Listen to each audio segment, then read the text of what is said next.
So, I'm joined with my esteemed co-host, Zelda, who's sleeping.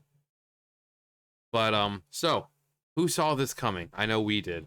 I mean, if you didn't, you must be as blind as Anne Frank. Indiana Jones and the Great Circle bombs with just over 12,000 peak concurrent players, which is actually worse than the Dragon Age: The Fail Guard, which at least had like 89,000. Um, so yeah, that's bad. That's not good. Indiana Jones and the Great Circle never made it out of the gate, as upon release, the game has only been able to achieve 12,000 concurrent players. Imagine that. And you think this be the perfect game because you have that side who's like, oh, punch Nazis. Well, here you have a chance to punch Nazis and no one's playing it.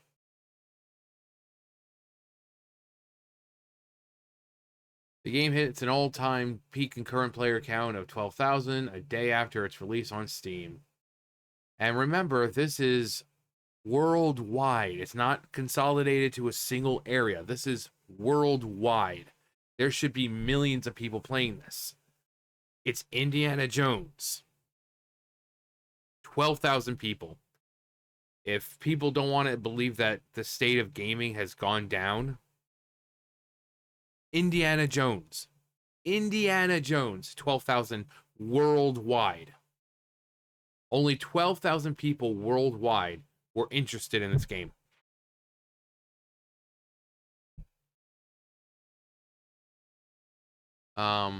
It's likely the number will increase throughout the week into its first week, but it's hard to imagine it getting over 50,000, let alone 100. Yeah, I don't see it getting that many. I think maybe like 40,000, maybe. In comparison, the game is pulling just above half of the interest of Dragon Age: The Fail Guard. Fail Guard's peak when looking at Google Trends.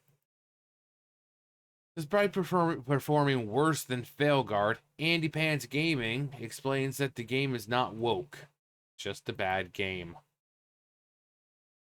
Wait, I finished it. The game, wow. These games are getting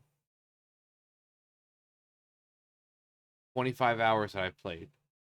So, did you finish the game or are you just 25 hours in? He said, if you think about what myself and others do on these channels, we are begging companies to go back to normal ass video games. Stop pushing political agendas, just tell classic stories, stop inserting 2024 politics.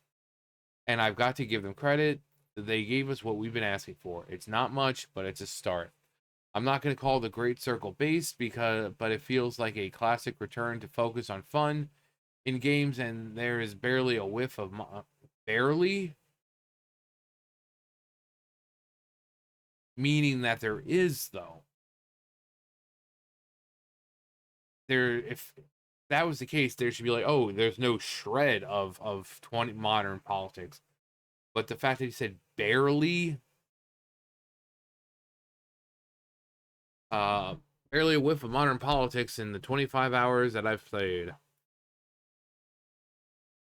So that begs the question, why is the game not doing well? Well, there's a number of factors. The biggest factor is that the Walt Disney Company and Lucasfilm tarnished, Indiana Jones brand with Indiana Jones and the Dial of Destiny.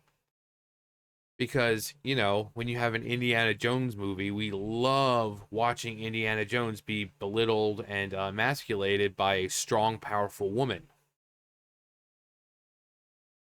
Not working side by side, not working as his equal. No, just belittling him and putting him in his place all the time because, I'm old and I'm sad. Just like they did with Luke, just like they did with Han. That apparently when you get older, you have to become this miserable, sad sack of shit who's like, my life doesn't have purpose anymore. And then you need a young, plucky woman coming along to tell you what to do, put you in your place. Oh, you men are absolutely lost without us. So, Maybe that's one reason. I know it's weird. The movie, which came out last year, has a middling IMDb of 6.5. Pop culture critic Nerdrotic made no bones about it. Our expectations were not subverted. Kathleen Kennedy and Lucasfilm once again desecrated a beloved character, one they hadn't gotten, one that they hadn't gotten around to yet. And yes, Indiana Jones was sacrificed on the altar of agenda to bolster another brunette British woman. Furthermore, when Machine Games initially promoted the game, they declared that it was a game for the modern audience, and they had employees wearing a shirt promoting disordered, degenerate behavior doing so. Okay, seriously, the whole community not degenerate. So stop acting like all members of that community are degenerates. No, just the ones pushing this crap to kids. Those are degenerates. The ones who make that identity their entire personality, they're degenerates, but not everyone. This dude is probably the degenerate. So focused on political messaging and inclusivity and diversity. Yeah. But, the fact that they lump in like every single person in that group, no. And I know this because I know there's a lot of members of that community who watch me and we interact. And I obviously know you're not like that. So, these people need to stop lumping in like every trans person is the same, every member of the LGBTQ plus community is the same, because they're not. They're not all promoting degeneracy and all that. Just please stop. Just please fucking stop. You want to be a reputable source. Just stop. Just stop. It also showed footage of the new female leader, Gina Lombardi. Condescending indie. To make matters even worse, Lucasfilm Games Craig Derrick described Lombardi as his intellectual equal. He said in an interview on Lucasfilm.com, Gina is the perfect ally for Indy. She's endlessly curious, incredibly sharp, and has a personal stake in this journey. She not only challenges and assists the player, but also serves as an intellectual equal to Indy, bringing depth to the adventure.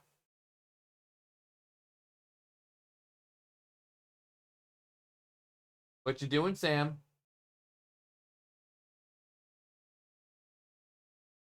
Come here, Sam. Sam. Dumbass. Gina adds a personal dimension to the story, making the journey about more than just finding another artifact for a museum. I believe players are really going to connect with her and root for her.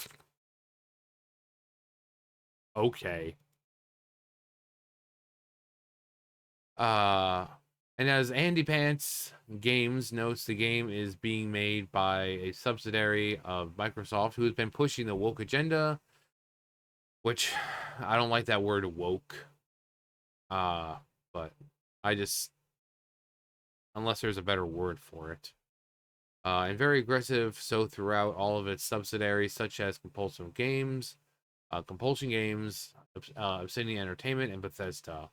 He states, I do not recommend buying this. I would play it on the Game Pass for $5 or whatever, so Microsoft makes a little money as possible. They are an incredibly racist company that is actively discriminating against white men right now. Yeah, like Obsidian Games. Yeah. Like the dude outright says, Matt Hansen, who's outright admits that, or in a tweet, he hires people based on color. He's like, oh, if you're black and you have a portfolio, then you always take top priority because this place is run by crusty white dudes, and I want to be able to have me, want to be able to find a replacement so I can go back and live in the woods. So this dude outright engages in illegal hiring practices, and then wonder why people call them out. If you had conservatives doing it, it'd be plastered all over the fucking news. You know, this company doing this. So why is it any different when these people do it? It's still racist. It's still discrimination. But nope, they can get away with it because they're correcting the injustices of the white patriarchal society. Ooh.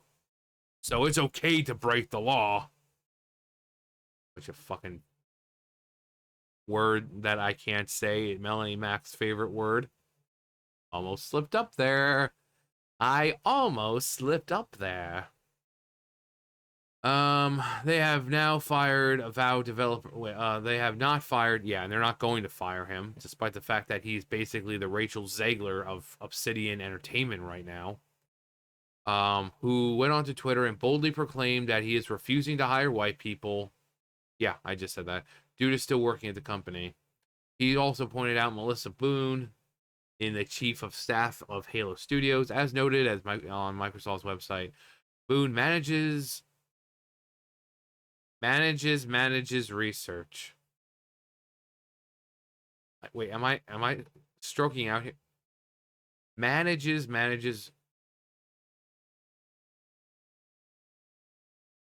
Why do you do this to me? Why do you sites do this to me? Is it really hard to just go back and check the spelling and make sure everything is right? Manages research. Come on. You're tearing me apart, Fandom Pulse. Manages research across several Xbox franchises and experiences, including Ninja Theory, Compulsion Games, Double Fine Studios, and the Xbox Store. She has led research into diversity, inclusion, and accessibility across Xbox's games and experiences, with a focus on making Xbox a place where everyone can have fun. Unless you're a straight white man. Then they'll do everything they can to piss you off. Or not just straight white men, just normal person. Just a normal person who's tired of political shit forced into games. So you don't even have to be. They say crap to black men. They say it to women. So basically, just anyone who disagrees with them. It doesn't even have to be white men anymore. It doesn't even have to. That's the great thing. It doesn't even have to be white men anymore. White men are still scapegoats, but yeah. It's if you're a black man, if you're a member of the LGBTQ plus community, or whatever, and you speak out against these people, guess what? It doesn't matter if you're on their side. You're now a far right extremist. You're a phobicism. You could be gay and say that the gay representation in the games and all that is just stereotypical, and they will call you a homophobe. You can be black and say that you're not representing black people genuinely, and they will call you a fucking white supremacist because these people are fucking stupid. And then another factor is the other type of game that it is. Andy Pan shares, if you really love Indiana Jones, want to play an interactive movie, can stomach the first-person perspective, and okay with a bit of walking simulator, this is the one for you. However, if you're hoping for loads of action, loads of guns, or an open world to explore, this is not the game for you. Yeah, I mean, Indiana Jones should be like an action-adventure game, not a...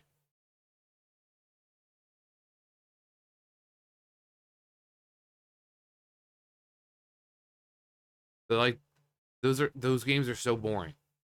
You know, you're going around, you're talking to people, you're collecting little things.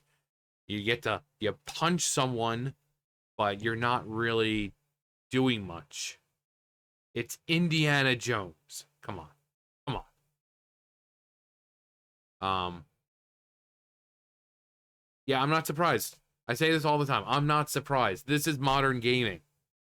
This is modern gaming. You know, you make an Indiana Jones game that apparently it doesn't have much modern crap in it, but it's like, yeah, let's make an Indiana Jones game, a first person where you're walking around, you know, walk simulator, and you're like collecting things, and Instead of having action, which is what you'd expect from Indiana Jones. No, just ugh, ugh, ugh.